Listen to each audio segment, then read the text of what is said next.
नमस्कार दोस्तों, स्वागत है आपका शेखर मूडी में। आज मैं आपको प्रयागराज की एक ऐसी जगह दिखाने जा रहा हूं जहां आपको भारत की संस्कृति, अध्यात्म, इतिहास और भव्य मंदिरों की एक झलक ही एक ही परिसर में देखने को मिलेगी। इस जगह का नाम त्रिवेणी पुष्प है।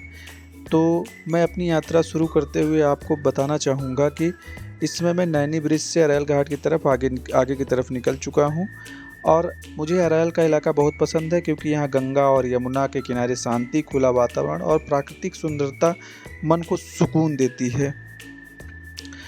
और आपको मैं यहाँ बताना चाहता हूँ कि ये रोड इतनी शानदार है, यहाँ आने के बाद ऐसा लगता है कि मज़ा आ जाता है।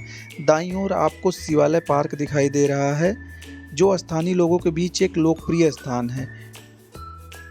और साथ में अगर देखेंगे तो बाईं ओर आगे आप देखेंगे कि बाईं ओर पवित्र यमुना नदी और संगम क्षेत्र है, जहां हर साल लाखों श्रद्धालु आस्था की डुबकी लगाने आते हैं।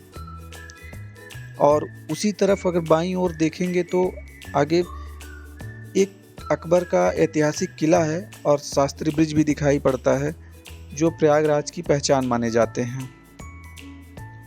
और आगे हम आपको बताना चाहेंगे कि जब इस रूट पे निकलते हैं और जब हम क्या कहते हैं ये सब चीज़ें देखते हैं तो बहुत आनंद आता है। यहाँ मैं अक्सर आया करता हूँ, अक्सर आता रहता हूँ। और जब भी आप इस रोड से गुजरेंगे तो बाएं तरफ यमुना नदी है और यमुना नदी और गंगा नदी के संगम को देखने के बाद ऐसा लगता है कि मन को सुकून मिल जाता है।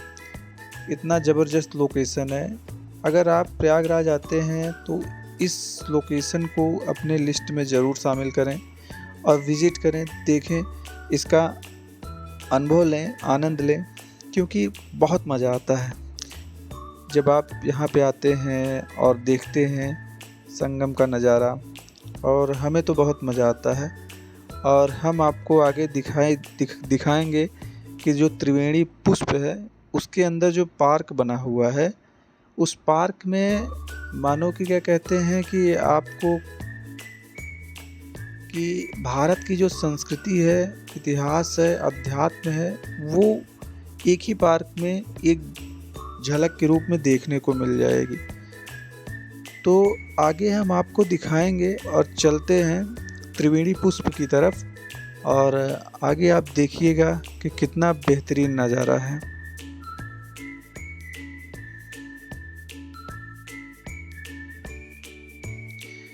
और अब हम पहुंच चुके हैं त्रिवेणी पुष्प के मुख्य प्रवेश द्वार पर। बाहर से इसकी भव्यता देखने लायक है। अगर आप प्रयागराज घूमने आए तो इस जगह को अपनी लिस्ट में ज़रूर शामिल करें। अंदर प्रवेश करने से पहले यहाँ एक चीज़ आपको बता दूँ, जब आप अंदर यहाँ प्रवेश करने जाएंगे तो जो वहाँ पे जैसे ये गेट है, गेट से जब अंदर घुसते ही आपको एक विजिटर मिलेगा जो रजिस्टर में आपका नाम, मोबाइल नंबर दर्ज करेगा। इसके बाद अद्भुत पार्क की यात्रा की हमारी शुरुआत होती है।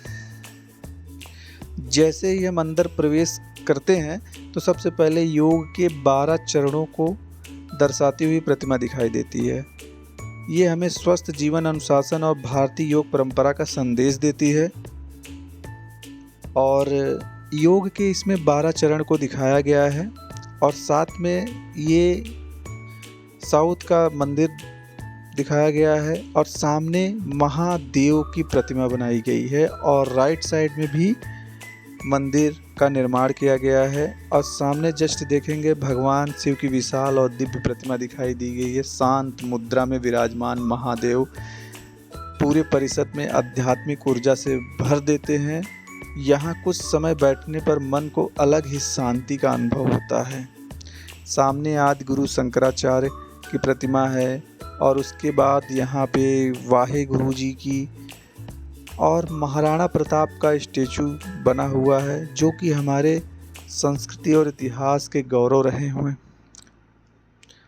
अब इस पार्क की सुंदरता इतनी बेहतरीन है कि यहाँ पे इंडिया गेट का एक कॉपी टाइप का बनाया गया है, जिसे आप देखकर एक फील आती है, वाइब आती है कि हाँ क्या कहते हैं ये जो है इंडिया गेट की तरह ही है पार्क में।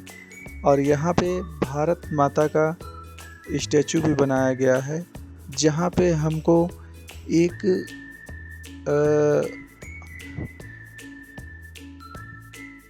देश की एकता और गौरव का प्रतीक दिखता है। समझ में आता है कि अब आगे बढ़ते हैं और देखते हैं कि क्या नज़ारा है। सामने जब देखते हैं तो देखते हैं कि एक बेहतरीन राम मंदिर की सुंदर झलक और कई अन्य धार्मिक एवं सांस्कृतिक स्मारक भी बनाए गए हैं।